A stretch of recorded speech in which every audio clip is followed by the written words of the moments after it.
বিধানসভা নিৰ্বাচন হওক তেওঁ এটা ভূপেন বৰাই এটা কথা কৈছে যে তেওঁ আপুনি জেলত আছিল তেওঁ বিশেষ নাজানে এইবাৰ তেওঁ কেনেকৈ হেণ্ডেল কৰিব সেই বিষয়টো কথা তেওঁ উল্লেখ কৰিছে কি ক'ব মই আচলতে সঁচাকৈ ভূপেন বৰাই কি কৈছে মই নাজানো কিন্তু আমি এইবাৰ সকলোৱে মিলিজুলি বিজেপিক পৰাভূত কৰিবৰ কাৰণে সকলোৱে মিলা মিছাৰে যোনে য'ত জিকিব পাৰে তেনেকুৱা কেণ্ডিডেট দি এবাৰ বিজেপিক পৰাভূত কৰাটোৱে আমাৰ লক্ষ্য হ'ব লাগে আৰু বিজেপিক পৰাভূত কৰাৰ লক্ষ্য যদি নলয় কোনো মানুহ শান্তিত থাকিব নোৱাৰে কাৰো অৰ্থনৈতিক অৱস্থা ভাল নহয় আপোনালোকৰ সাংবাদিকৰো অৰ্থনৈতিক অৱস্থা আটাইতকৈ বেয়া আগতকৈ বেয়া চাকৰিয়ালক আপোনালোকে খবৰ লওক চাকৰিয়ালৰ যদি কাৰোবাৰ দৰমহা কেইটামান বাঢ়িছেও তেতিয়াহ'লেও আপোনালোকে দেখিবলৈ পাব যে তাৰ পাছতো তেওঁলোকৰ অৰ্থনৈতিক অৱস্থা বেয়া কাৰণ বস্তুৰ দাম বাঢ়ি গ'ল বস্তুৰ দামৰ বঢ়াৰ কোবত মানুহ জীয়াই থাকিব নেকি বিজেপি চৰকাৰ থাকিলে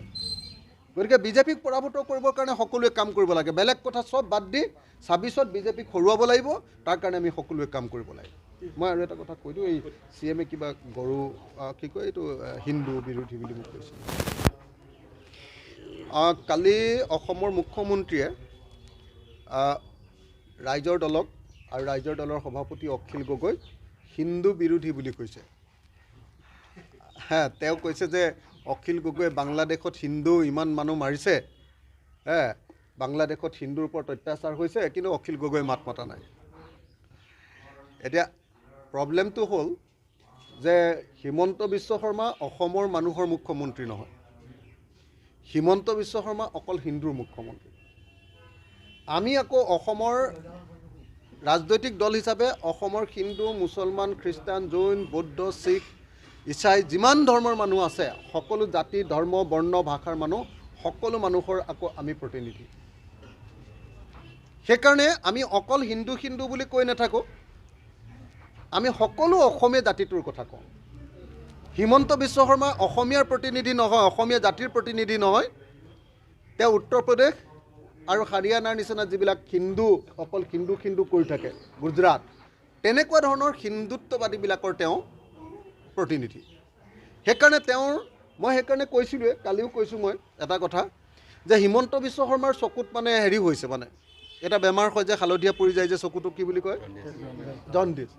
জণ্ডিছ বেমাৰ হ'লে মানে চাৰিওফালে চব বস্তুবিলাককে হালধীয়া দেখে হিমন্ত বিশ্ব শৰ্মাই চবতে হিন্দুত্ববাদ দেখে হিমন্ত বিশ্ব শৰ্মাই সকলো বস্তুতে মানে অকল কেৱল হিন্দু হিন্দু হিন্দু দেখি থাকে হিমন্ত বিশ্ব শৰ্মাই বাংলাদেশত হিন্দু নিৰ্যাতিত হোৱা দেখে কিন্তু তেওঁ নিজৰ ৰাজ্যখনত যে অন্য সংখ্যালঘু ৰাজ্য মানুহবিলাকক যে অত্যাচাৰ কৰি আছে সেইটো কিন্তু তেওঁ নেদেখে আজি অসমলৈ হিন্দু আনি বাংলাদেশৰ হিন্দু আনি অসমৰ মানুহক তেওঁ সংখ্যালঘুত পৰিণত কৰিব খুজিছে সেইটো তেওঁ নেদেখে বিজেপি চৰকাৰে হিন্দু আনি বাংলাদেশৰ হিন্দু আনি পাকিস্তানৰ হিন্দু আনি আফগানিস্তানৰ হিন্দু আনি অসমৰ মানুহক সংখ্যালঘু কৰিব খোজে সেইটো তেওঁ নেদেখে সেইকাৰণে মই কৈছোঁ যে হিমন্ত বিশ্ব শৰ্মাৰ চকুত জণ্ডিছ বেমাৰ লাগিছে আৰু জণ্ডিছ বেমাৰ লগাৰ কাৰণে তেওঁ অকল এতিয়া মানুহ চানুহ একো দেখা নাপায় তেওঁ অকল চশমাযোৰ হ'ল এতিয়া হিন্দুত্ব আৰু হিন্দুত্বৰ চশমাযোৰ লোৱাৰ কাৰণে তেওঁ এতিয়া চাৰিওফালে হিন্দু হিন্দু হিন্দু দেখা পাই থাকে আৰু মানে বেলেগ একো চিন্তাই নাই আৰু তেওঁ অকল খালি ফুটটোৰ কথাহে হিন্দুৰ ফুটটোৰ কথাহে তেওঁ অকণমান দেখি থাকে মন্দিৰটোৰ কথাহে দেখি থাকে বেলেগ চিন্তা চৰ্চা অৰ্থনীতিৰ কথা সমাজৰ কথা স্বাস্থ্য খণ্ডৰ কথা শিক্ষা খণ্ডৰ কথা এইবিলাক কথা তেওঁ ভাবিবলৈ সময় নাই অকল সাম্প্ৰদায়িক মানুহ মৌলবাদী হিন্দু মৌলবাদী সেইকাৰণে মইতো কওঁ যে হিমন্ত বিশ্ব শৰ্মা এতিয়া আচলতে আৰু মুখ্যমন্ত্ৰী হৈ থাকিব নালাগে তেওঁ গেৰুৱা বসন এখন পিন্ধি মন্দিৰ এটাত তেওঁ পূজাৰী হৈ যোৱা ভাল হ'ব তেওঁ মুখ্যমন্ত্ৰী হৈ থকাৰ অধিকাৰ নাই আৰু তেওঁ পূজাৰী হৈ যাওক আৰু যদি অসমৰ মন্দিৰত তেওঁ পূজাৰী হ'বলৈ লাজ কৰে তেতিয়াহ'লে হিমালয়লৈ গুচি যাওক গেৰুৱা বসন পিন্ধি খুব ধুনীয়া লাগিব তেওঁক দেখিবলৈ তেওঁক খুব ধুনীয়া লাগিব তেওঁ হিন্দু হিন্দু কৰি থকাতকৈ একেবাৰে ডাইৰেক্টলি একেবাৰে ভগৱানৰ ওচৰলৈ গুচি যোৱাই ভাল হ'ব হয়নে নহয় কওক তো তেওঁ মুখ্যমন্ত্ৰী হ'ব নালাগে মুখ্যমন্ত্ৰী হ'লে হিন্দু মুছলমান খ্ৰীষ্টান জৈন বৌদ্ধ শিখ চবকে যাব লাগিব আৰু তেওঁ হিন্দুত্ববাদী যদি এজন মানে এনেকুৱা ধৰ্মীয় হেৰি হয় তেতিয়াহ'লে তেওঁ নিজৰ ধৰ্মটোৰ কথা চাই থাকিলে হ'ব সেইকাৰণে মই হিমন্ত বিশ্ব শৰ্মাক মুখ্যমন্ত্ৰী পদৰ পৰা আঁতৰি তেওঁক অতি সোনকালে হিন্দুত্ববাদী পূজাৰী এজনত পৰিণত হ'বৰ কাৰণে আহ্বান জনাইছোঁ সন্মিলিত আমাৰ যিটো ঐক্যমঞ্চ সেই সন্মিলিত ঐক্যমঞ্চটো আকৌ আমি 100 লাগিব যদি কোনোবাই সঁচাকৈ বিজেপিক পৰাভূত কৰাটো বিচাৰে, বিজেপিৰ অপশাসনক যদি সঁচাকৈ ৰোধ কৰাটো বিচাৰে, সঁচাকৈ বিজেপিয়ে যে গোটেই জাতিটোক ভাগ ভাগ কৰি পেলাইছে আৰু অৰ্থনৈতিকভাৱে চাৰিওফালে যে মাৰি পেলাইছে মানুহক, আপোনালোকে খবৰ লওক যে খেতিয়কৰ অৱস্থা বেয়া, আপোনালোকে খবৰ লওক শ্ৰমিকৰ অৱস্থা বেয়া, আপোনালোকে খবৰ লওক ব্যৱসায়ীৰ অৱস্থা বেয়া, আপোনালোকে খবৰ লওক ট্ৰেন্সপৰ্টাৰৰ অৱস্থা বেয়া, সৰু আপোনাৰ কি কয় আপোনাৰ বেটেৰী ৰিক্সা চলোৱা মানুহৰ অৱস্থা বেয়া,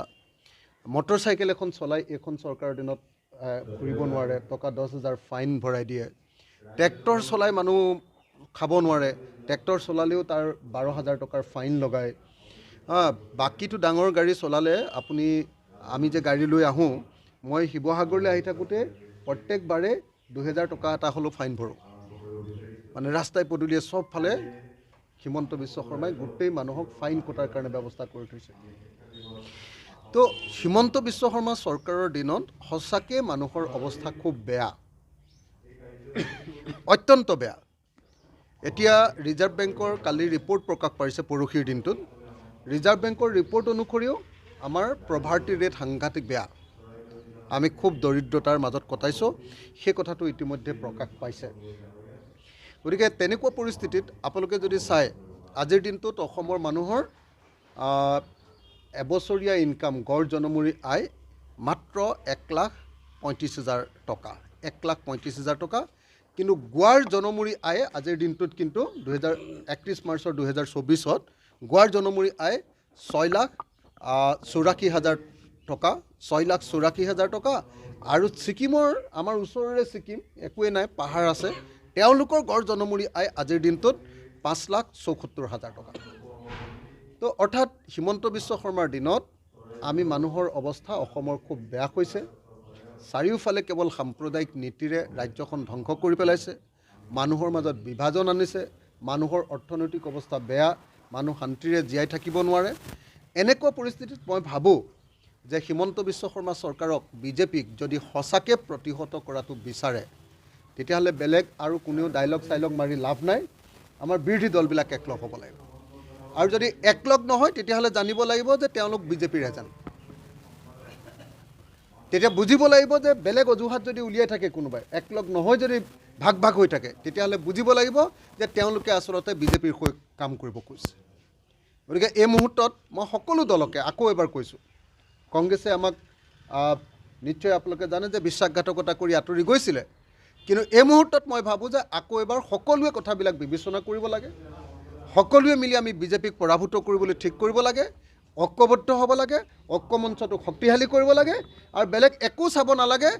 ডাইৰেক্টলি 2026 চনত কেনেকৈ বিজেপিক আমাৰ ৰাজ্যৰ শাসনৰ পৰা আমি খেদিব পাৰোঁ তাৰ কাৰণে ব্যৱস্থা ল'ব লাগে। আমিতো ভিতৰুৱা কথা এনেও সংবাদ মাধ্যমত কোনেও কোৱাই উচিত নহয়, সংবাদ মাধ্যমততো ৰাজহুৱা কথাটো ক'ব লাগে। ভিতৰৰ কথাটো কাজিয়া লগা কোনোবাই কথা ইজনে সিজনক বেয়া পোৱা কথাটোতো সংবাদ মাধ্যমত ক'বই নালাগে। গতিকে মই নাজানো কি কথা কৈছে আপুনি, কিন্তু এটা কথা খাটাং যে দলৰ আৰু ঐক্য মঞ্চৰ ভিতৰৰ যিখিনি বিষয়, সেই বিষয়বিলাক নিশ্চিতভাৱে ৰাজহুৱা হ'বই নালাগে। যদি আমাৰ কিবা আছে, এতিয়া আমি এতিয়াৰ পৰা সকলোৱে নিজৰ ভিতৰত কথা পাতি ল'ম। মানে পঞ্চায়ত ইলেকশ্যনত আমি সকলোৱে ঐক্যবদ্ধভাৱে ইলেকশ্যন খেলিব লাগে। মই আকৌ কওঁ যে উপ নিৰ্বাচনত ভুল কৰা কথাটো আকৌ পঞ্চায়ত নিৰ্বাচনত কৰিব নালাগে, কাৰণ পঞ্চায়ত নিৰ্বাচনত যদি ফলাফল বেয়া দেখুৱাওঁ আকৌ বিজেপিৰ কাৰণে সুযোগ এটা হ'ব। সেইকাৰণে এই মুহূৰ্তত আকৌ কওঁ যে বিৰোধী ঐক্য মঞ্চই সকলো দলে পঞ্চায়ত নিৰ্বাচনতো বুজাবুজিৰ মাজেৰে ইলেকশ্যন খেলিব লাগে। মই কিন্তু ৰাইজৰ দলে এটা কথা একদম খাটাংকৈ ক'ব খোজোঁ, ৰাইজৰ দলৰ সভাপতি হিচাপে মই ক'ব খোজোঁ, আমি কিন্তু ৰাইজৰ দলে পঞ্চায়ত নিৰ্বাচনতকৈ গুৰুত্ব দি আছোঁ 2026 চনৰ নিৰ্বাচন। 2026 চনৰ বিধানসভাৰ নিৰ্বাচনটোত যেনে তেনে বিজেপিক পৰাভূত কৰিবৰ কাৰণে সকলোৱে লগ লাগিব লাগে, সকলোৱে শক্তিশালীভাৱে কাম কৰিব লাগে। আমি বিজেপিক পৰাভূত কৰিবৰ কাৰণে ঐক্যবদ্ধ হ'ব লাগে, সেই কথাটোৱে আটাইতকৈ গুৰুত্বপূৰ্ণ কথা। মই দেখিলোঁ যে জাতীয় পৰিষদৰ লগত ৰাইজৰ দলৰ একত্ৰীকৰণ নহয় বুলি আপোনাৰ জাতীয় পৰিষদৰ সভাপতি লুৰিণজ্যোতি গগৈয়ে স্পষ্ট কৰি দিছে। গতিকে আমি বিচাৰিছিলোঁ একত্ৰীকৰণটো, কিন্তু লুৰিণজ্যোতি গগৈ কৈছে যে একত্ৰীকৰণ নহয়, তেওঁলোকৰ লগত আমাৰ আদৰ্শগত পাৰ্থক্য আছে বুলি কৈছে। গতিকে সেইটো তেনেকেই থাকিবলৈ দিয়ক। যদিও একত্ৰীকৰণ নহয়, আমি ভাবোঁ যে আমি এই মুহূৰ্তত বিজেপিক পৰাভূত কৰিবৰ কাৰণে সকলো আঞ্চলিক দল ঐক্যমঞ্চত আহিব লাগে। সেইটো গুৰুত্বপূৰ্ণ বুলি মই ভাবোঁ। চুলিডাল দীঘল কৰি ল'লে তেওঁক দেখিবলৈ ভাল লাগিব। ধন্যবাদ।